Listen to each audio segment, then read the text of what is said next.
एक छोटे से गांव में रामू नाम का लड़का रहता था। वह गरीब लेकिन चालाक था। रामू हर रोज अपने माता पिता की मदद करता था और गांव के लिए सोचता रहता था। गांव के पास एक जंगल था जिसमें एक बहुत डरावना सिंह रहता था। सिंह गांव और जंगल के पास आने वाले लोगों को परेशान करता था। एक दिन रामू पानी लेने नदी गया। तभी सिंह ने उसे पकड़ लिया। रामू ने हिम्मत दिखाई और कहा, महाराज सिंह, क्या मैं आपको अपनी बुद्धि से चुनौती दे सकता हूँ? सिंह ने अपनी ताकत पर भरोसा करके चुनौती स्वीकार कर ली। रामू ने जल्दी से जाल बनाने का विचार किया जो दिखने में मजबूत लगे। रामू ने जाल तैयार किया और सिंह से कहा, अगर आप इसे तोड़ पाएं, तो मैं आपका शिकार बन जाऊंगा। सिंह ने अपनी ताकत दिखाई और जाल पर कूदने लगा, लेकिन रामू की योजना काम आई। सिंह को नदी में गिरते देख रामू राहत की सांस लेने लगा और मुस्कुराया। तुमने अपनी बुद्धि से मुझे मात दी, अब मैं तुम्हें परेशान नहीं करूंगा। गांव वाले खुश हुए और रामू की बुद्धि की तारीफ करने लगे। समय बीतता गया और रामू ने बच्चों को सिखाया कि समझदारी से काम लेना जरूरी है। एक दिन गांव में जानवरों का दल आया और खेतों में नुकसान करने लगा। रामू ने सोचा कि जानवर खाने के लिए आकर्षित होते हैं, इसलिए योजना बनाई। रामू ने मीठे फल और दाने खेत के पास रख दिए। जानवर उन्हें खाने लगे। गांव वाले रामू की बुद्धि देखकर दंग रह गए और उसकी तारीफ की। समय के साथ रामू गांव का सबसे सम्मानित और बुद्धिमान व्यक्ति बन गया।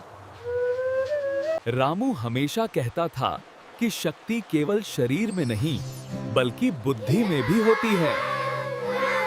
रामू ने गांव में पानी की कमी को दूर करने के लिए योजना बनाई। बच्चे रामू की योजना देखकर उत्साहित हुए और उसे मदद करने लगे। कुछ दिनों में नदी से पानी गांव के खेतों तक पहुंच गया। गांव वालों ने रामू की बुद्धि और मेहनत की सराहना करते हुए खुशियां मनाई। रामू ने बच्चों को सिखाया कि डर और भय के बजाय बुद्धि का उपयोग करना चाहिए।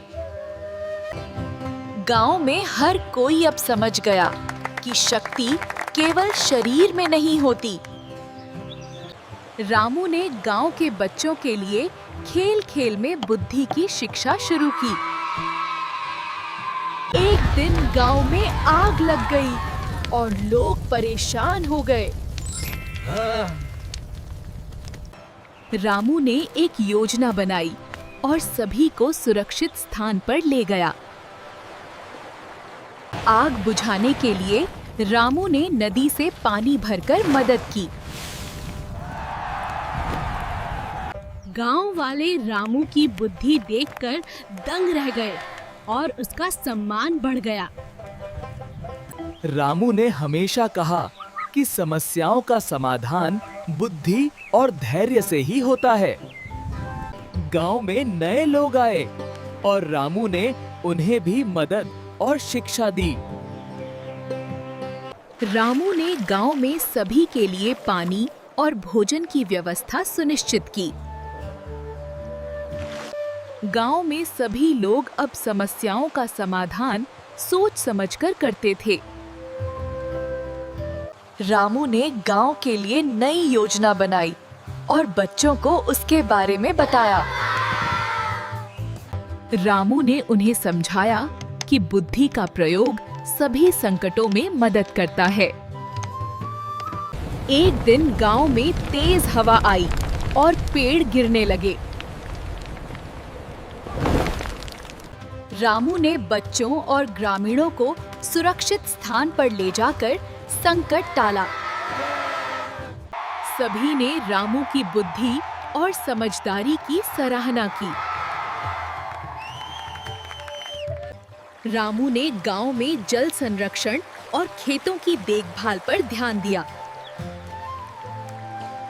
गांव के सभी लोग अब रामू की बातों का पालन करते थे। रामू ने बच्चों को बताया कि समझदारी से काम करने से बड़े संकट टाले जा सकते हैं। गांव में कभी भी कोई समस्या आती, रामू तुरंत योजना बनाता।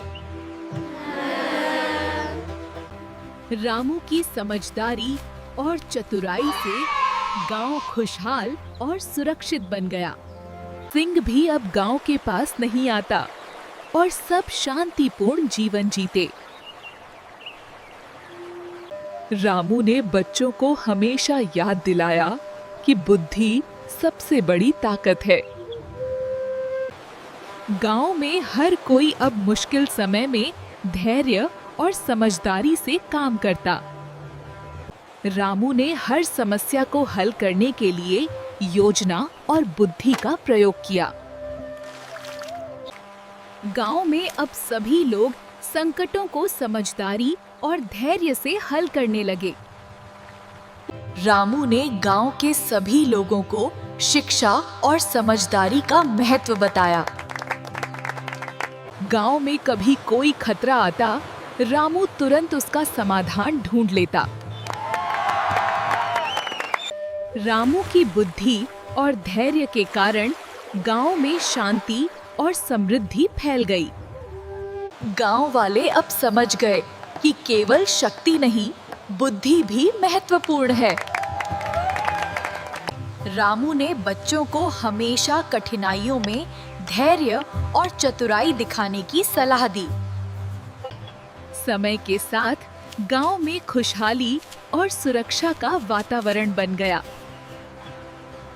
रामू की कहानी अब बच्चों और ग्रामीणों के लिए प्रेरणा बन गई। गांव में सभी लोग समझ गए कि बुद्धि सबसे बड़ी ताकत है।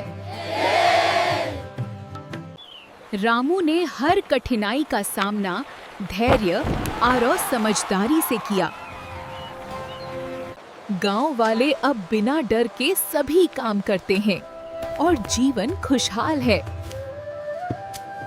रामू की बुद्धि ने सिखाया कि शक्ति से अधिक महत्व बुद्धि और समझदारी का है।